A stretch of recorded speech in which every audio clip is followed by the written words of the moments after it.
Welcome one, welcome all to the Peak Performance Leadership Podcast, a weekly podcast series dedicated to helping you hit peak performance across the three domains of leadership.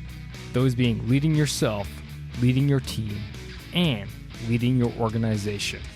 This podcast couples my 20 years of military experience as a senior Canadian Army officer with world-class guests to bring you the most complete podcast on leadership going. And for more, feel free to check out our website at movingforwardleadership.com. And with that, let's get to the show.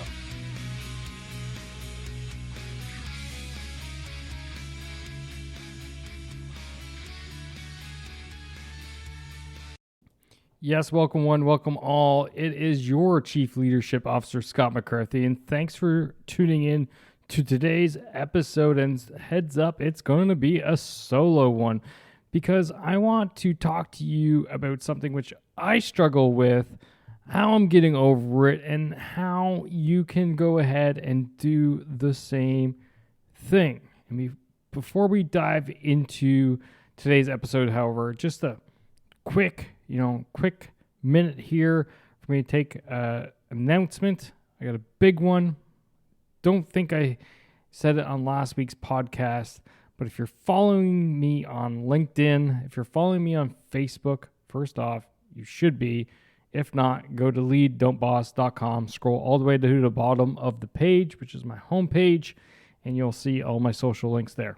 But nonetheless, if you're following me on those means, or you're subscribed to our newsletter, then you would have heard the news. But if you're not, here's the news for you. And that is I am writing my book. That's right. Current working title is You Don't Know Shit About Leadership, Neither Do I. It's really going to be a leadership book built for you, the everyday leader, who is struggling, who doesn't necessarily have a supervisor out there to help you grow and develop your skills. And no, this is not me just telling you what to do because I did it. Because as the subtitle says, neither do I. Rather, it's my experience, my lessons learned, my interviews from 8 years of podcasting, world-class guests, and I'm bringing it all to you in this nice, neatly packaged book. So excited. I've been working on it now for, 6-7 months. It's coming towards draft status, and I'm basically making it public so that I keep accountable. I keep myself accountable to you guys because I know you want it. So be on the lookout. It's coming. More to come, no doubt, in the future. I can't wait to get it out. You Don't Know Shit About Leadership is a leadership book smashed together with kind of the subtle art of not giving a fuck type theme together. And as far as I'm concerned, a completely different leadership book than what's out there on the market today. All right. So there we go. That is the big news. It's coming. 20,000 odd words and counting. The goal is to hit at least 30, maybe 40. We'll get there, believe it or not. So, all right. Nonetheless, that is it for the announcements. Let's dive into what today's topic is all about, and that is crushing that inner skeptic. What to hear versus need to hear. So, as a senior leader, I often find myself questioning myself, questioning my team, and I don't mean this in a negative way, but rather I sit there and go, are they telling me what they think I want to hear, or are they telling me what I need to hear? And this is super normal. This is a challenge. It affects tons of leaders out there. And the reality is, this is actually an evolutionary thing. It's evolutionary psychology, it's your voice as a protective mechanism. You see, having that in there, it is actually tied to your ego. It's tied to potentially past betrayals. It's tied to isolation, all right? And it's tied to imposter syndrome. You may have some of those things. You may only have one of those things going on. I will tell you for myself, it's the isolation aspect that I struggle with the most. Maybe for you, it's imposter syndrome. Maybe it's imposter syndrome, plus you got battle scars from previous leaders. Nonetheless, it is a thing and it's there to protect you. But the reality is it's not serving you whatsoever.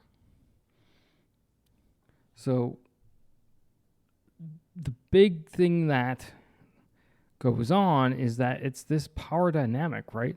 As the leader, you're in charge of your team, your organization, your business, what have you. And you have this power dynamic. And naturally, people filter what they say. It's a natural occurrence.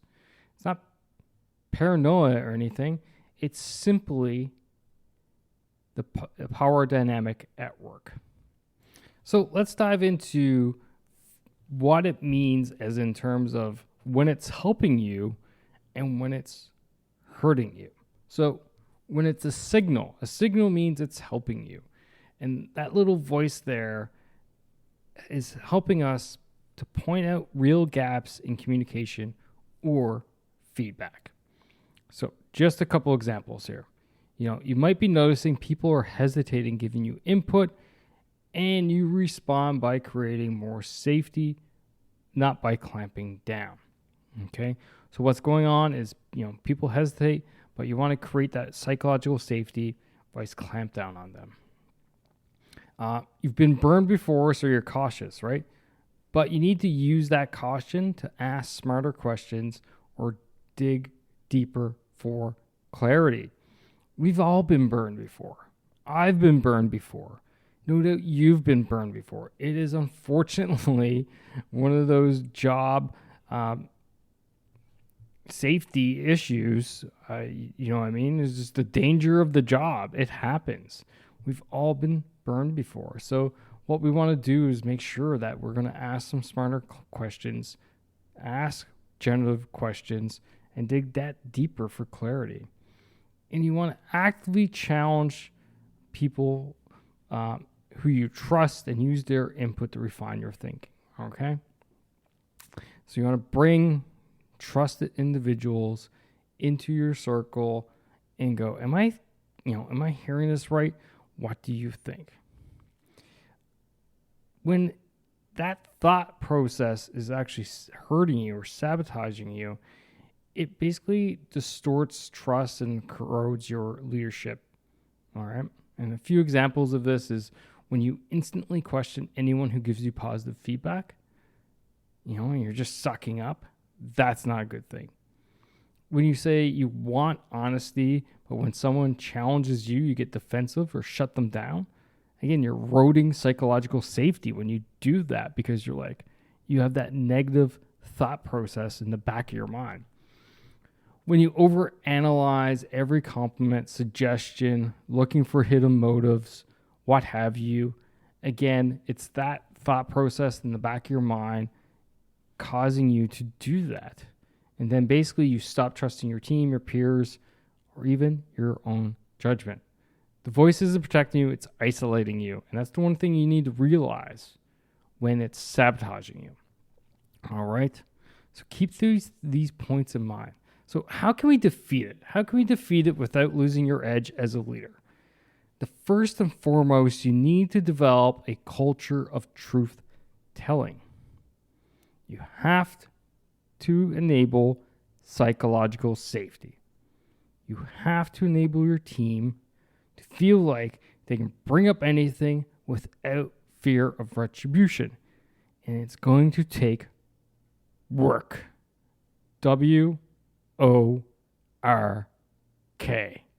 Work. It's going to take work to establish this, and it will take away your most precious resource, time. But it's worth it 1,000,000%. You have to build that culture of truth telling. You go about that by being upfront with your team. All right, folks, just listen. I always want to be told what I need to be told. Don't ever tell me what you think I want to hear. Tell me what you think I need to know. All right?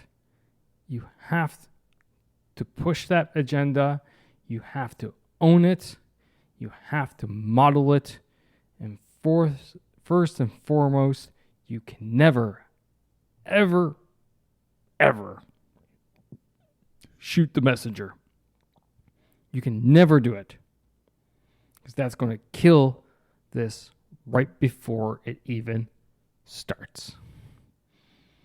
Second way to defeat that little voice in the back of your head is ask some better questions. Open-ended questions.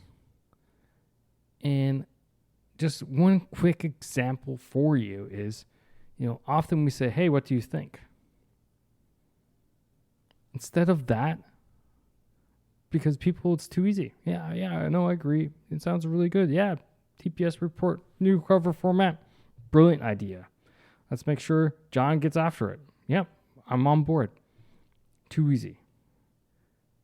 How about you ask, what's one thing I'm missing here? What's one thing I'm missing here? Well, John hates doing TPS reports because he believes they're useless. Oh, really? He believes they're useless? Why does John believe they're useless? Well, he believes they're useless because he thinks no one reads them. Oh, wow. He thinks no one reads them. Actually, I don't read them. Do you read them? Nah, I don't read it. I just send it off. Then who actually reads the TPS reports? No idea. You're no doubt getting where I'm going with this fake conversation, and I'm literally swiveling my chair side to side of my microphone as I play two different roles here. But the moral of the story is this: ask better questions, you get better results. You need to ask better questions. Use a third party. Third step, or third way, I should say. Use a third party. Yes, there's all kinds of coaches and consultants out there. You do 360 reviews. You can do peer level feedback. All kinds of different things. Or you can just have a trusted source. Someone who will tell you exactly what it is that you need to hear. Will tell you always the truth, no matter what. And use them if they're around you often. Go off somewhere quiet and you're like, what do you think there? Is that the truth, or are they, blowing smoke up my rear end? What are your thoughts? And then the final way to defeat this, when all else has failed, simply do your own gut check. Ask yourself, do I not believe them because of them or because of me? You don't need to defeat that voice by ignoring it, but you can beat it by investigating. So, ladies and gentlemen, that voice that sits in the back of your head, back of my head often, are they telling me what I need to know, or are they telling me what they think I want to know or hear, however you want to word it? We need and we can tame it and then silence it, but it means training it. So get suspicious of your own suspicion. And that is, next level of leadership. That's next level of leading yourself. And frankly, you can't lead with clarity if you don't trust the mirror in front of you. You have to trust yourself. You have to trust your own intuition. And you have to trust your team around you. Because, as I say so many times, trust is the cornerstone of leading. that is it for today's episode. Thank you as always. Thanks for tuning in. Appreciate you all. Look out for the book. Hopefully Q1 of 2026.